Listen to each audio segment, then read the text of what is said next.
আসসালামু আলাইকুম রহমতুল্লাহি ওয়া বারাকাতু। আপুরা ভাইয়েরা, দেখেন আপনাদের মাঝে চলে আসলাম আবার একটা নতুন ভিডিও নিয়ে। আজকে দুপুরের পাকশিক আমার কী দিয়ে হবে সেটা আপনাদের মাঝে শেয়ার করেছি। দেখেন, এই যে গরুর মাংস আর আলু একটা, আর একটা মলবি কচুর ডাল আর আলু দিয়ে শুটকির মাছ দিয়ে চচ্চড়ি। এটাই আজকের আমার দুপুরের রান্না। আজকে বাড়িতে কেউ নেই, একাই এক মানুষ। ওই জন্য আপনাদের মাঝে আমি সব কিছু শেয়ার করতে পারলাম না। ওই জন্য একাই কোটা বাছা করা, ধোয়া ধাই করা, ক্যামেরা ধরা খুব হিমশিম হচ্ছে। তো ওই জন্য ভাবলাম সব কিছু রেডি করে নিয়েই রান্না করার সময় আপনাদের মাঝে শেয়ার করব। তো সব কিছু একাই রেডি করে ধোয়া ধাই করে এদিকে চলে আসলাম রান্নার মাঝে। তো এখন আপনাদের মাঝে একটু আমি শেয়ার করেছি। দেখো কি দিয়ে আজকে দুপুরের পাকশিক করি। তো একটা এই যে তো বললামই মাংস দিয়ে আলু দিয়ে, আর একটা এই যে মলবি কচুর ডাঁড়া দিয়ে আর শুটকি দিয়ে চচ্চড়ি। তো আজকের দুপুরের পাকশিক আমার এই।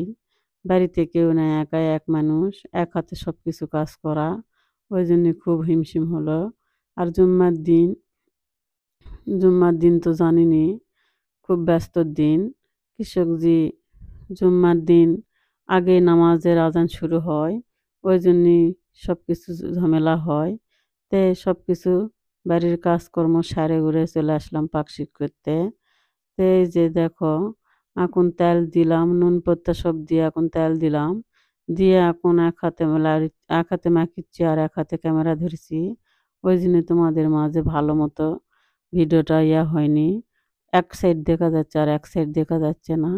এখন করার কিছু নাই, কি করব, করতেও হবে। তো মাখা করে ওই দেখো পানি দিয়ে একবারে সঞ্জিদা তরকারি আমরা একবারে পানি দেই, দিয়েই তুলে দেই। তারপরে আর কোনো পানি দিব না।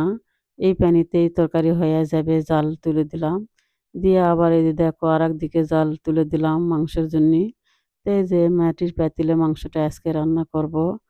ভাবলাম যে মাটির পাতিলে মাংসটা রান্না করি। সবাই মাটির পাতিলে মাংস রান্না করলে বলে খুব ভালো লাগে। ওই জন্যতে সবাই বলে, তে আমিও লিয়ে আলছি। তো ভয়ও লাগিচ্ছে কি জানি হয়। তো দোকানদার চাচা বলল যে কিছু হবে না, আনা একটু আঁচ ধীরে দিবিন প্রথমে, দেওয়ার পরে পাল্লাটা তাতার পরে তারপরে তেল দিবিন, তারপরে একটু জাল বেড়ে দিলে কোনো সমস্যা নাই কো। তো তাই করলাম, চাচা যা বলছে আমিও তাই করলাম। আনো দেখো, মাটির পাতিল নাড়াচাড়া করতে একটু ভয় লাগে। তো জালটা বেড়ে দিয়ে তেল দিলাম, দিয়ে তারপরে দেখো পেঁয়াজ আর মরিচ দিলাম, দিয়ে একটু নাড়াচাড়া করে নিলাম। তারপরে পেঁয়াজ মরিচ একটু লাল হলে মশলা দিলাম, মশলা দিয়েও একটু নাড়াচাড়া করে নিলাম। তারপরে দেখো দিয়ে দিলাম সয়া সস। তারপরে এখন দিচ্ছি টমেটোর সস। গরুর গোস্ততে এগুলান দিলে খুব সুন্দর লাগে, ওই জন্যতে দিলাম। দিয়ে এই যে নাড়াচাড়া করে কিছুক্ষণ নাড়াচাড়া করলাম, করে তারপরে এখন মাংসটা ঢেলে দিব। এই যে দেখেন, মাংসতেই সব কিছু দিয়ে লিছি, কি জন্য একাই এক মানুষ, এক হাতে ক্যামেরা ধরা আর এক হাতে ওলা মরিচ নুন মরিচ দেওয়া কেমন লাগে। সেজন্য ভাবলাম যে মাংসতেই সব কিছু দিয়ে লে আজকে। ওই জন্য মাংসতেই দিয়ে লিছি, আর করার কিছুই নাই কো। কৃষক জি কেউ ধরার থাকলে একজন ক্যামেরা ধরলে আর আমি এক হাতে দিলাম হিনি, তাতে আপনারা সব কিছু ভালোভাবে বোঝা পেলেন হিনি। তা এখন আমি একাই যেহেতু এক হাতে রান্না করেছি, ওই জন্যতে আগে সব কিছু দিয়ে লিছি মাংসতে। তাছাড়া ক্যামেরা এক হাতে ধরবো কেমন করে দিব, ভাবলাম ওই জন্যতে একবারে দিয়ে লেই। তো এইভাবেই তো আগেকার মা চাচি রান্না করছে। এখন যান আমরাই তো সব কিছু কষার পরে তারপরে দিয়ে দেই, তারপরে মাংসটা এমনি দেই। তা এখন কি করব, আগের মতো এমন করলাম। আর এই যে দেখো বলতে বলতে মলবি কচুর তরকারিটা সিদ্ধ হয়ে যাচ্ছে। আর এইদিকে পিঠার জন্য আটা ভিজে রাখছি। পিঠার আটা ভিজে রাখলে নাকি ভালো হয়, পিঠাটা পুরো ভালো হয়, সুন্দর হয়। তো ওই জন্য আমিও ভাবলাম যে এক হাতে তো সব কিছু পারবো না, তো আটাটা ভিজেই রাখি। তো ওই জন্য আটাটা ভিজে থুলাম, থুয়ে ভাবলাম যে আগে তরকারিগুলো আগে রান্না করে লেই।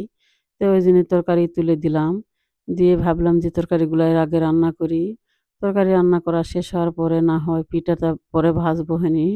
আগে তরকারিগুলো রান্না হলে তো আর সমস্যা নেই, যেহেতু ভাত হবে হিনি, ছেলে আসে না হয় নামাজ পড়ে আগে ভাত খাবে হিনি তরকারি হলে, আর তরকারি না হলে কি করে বেহিনি, ওই জন্য আগে তরকারিটাই তুলে দিলাম।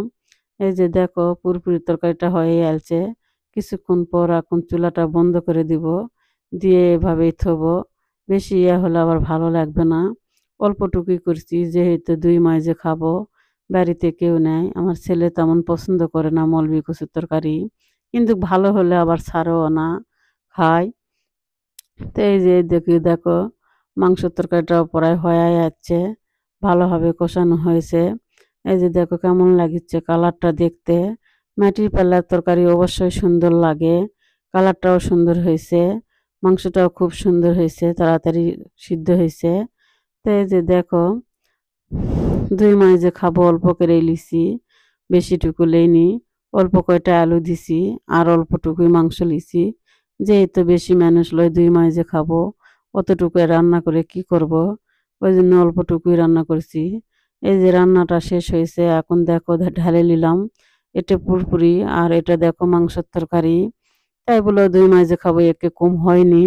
এই যে পিঠার পিঠার কায়দা বানিয়ে নিলাম, নিয়ে দেখো এই যে পিঠাটা তুলে দিছি, দিয়ে দেখো এই যে পিঠাটা কেমন হয়েছে, খুব সুন্দরই হয়েছে, কিন্তু পিঠাটা ফোলেনি কো, কি জন্য ফুললো না জানি না, কিন্তু ফুলছে ভালো, ইনশাল্লাহ নরমও হয়েছে ভালো। এই তো এতে দিনের দুপুর কারিয়া হয়ে গেল, যাওয়ার পরে দিয়ে আবার এটা রাতের দেখো রাত্রে ওইটুকু আটার খুরসুন ছিল, সেই আটার খুরসুন দিয়ে আমি এই যে দেখো পিঠাটা বানিয়ে নিলাম। আমার মাও বলছে যে এগুলা না কি করবে, না হাঁসক খিলায়, আমি বললাম থাক হাঁসক খিলায় না, ওইটুকু দিয়ে আমি বানাবো হিনি, এগুলা দিয়ে সুজি বানায়, তাই আমি ওটা সুজির মতো ভেজে উজে ওটাতে পিঠা বানাবো, সেই জন্য থুয়ে দিছে। তো সেটা দেখো ভেজে এই যে সই করে খুমির করে সব কিছু করে আমি পিঠাটা দিয়ে বানিয়ে ভেজে থালে তুলে দিচ্ছি। তো দেখি কেমন লাগে, তো ওটাকে আমার দেখলাম নরম লাগিচ্ছে, তো খায় দেখি ভিতরে একটু নরম ছিল, তারপরে দেখি যে এগুলার কেমন হয়েছে, তো ওই জন্য আবার এগুলান হাত দিয়ে টিপিচ্ছি সবগুলান, যে দেখি কেমন হয়েছে নরম আছে নাকি, তো না এগুলান ভালোই আছে, নরম নয়, ওটা প্রথম সার তো ওই জন্য হাতে ওটা একটু নরম ছিল, ওই জন্য আবার দেখিচ্ছি এগুলানও, তো দেখি নরম নাই, এগুলান ঠিকই আছে ভাজা।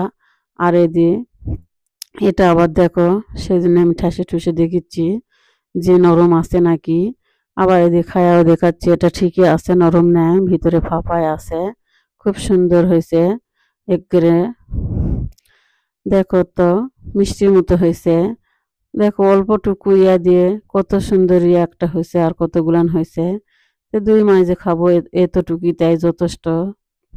এই যে শিরাটাও জাল দিলিছি, সেই শিরাটা ঢালে লিছি, দেখো শিরাতে দিয়ে দিলাম মিষ্টিগুলান, দিয়ে এখন কিছুক্ষণ লাড়াচাড়া করে থুয়ে দেব ঢাকনা দিয়ে। দেখো কেমন লাগিচ্ছে দেখতে,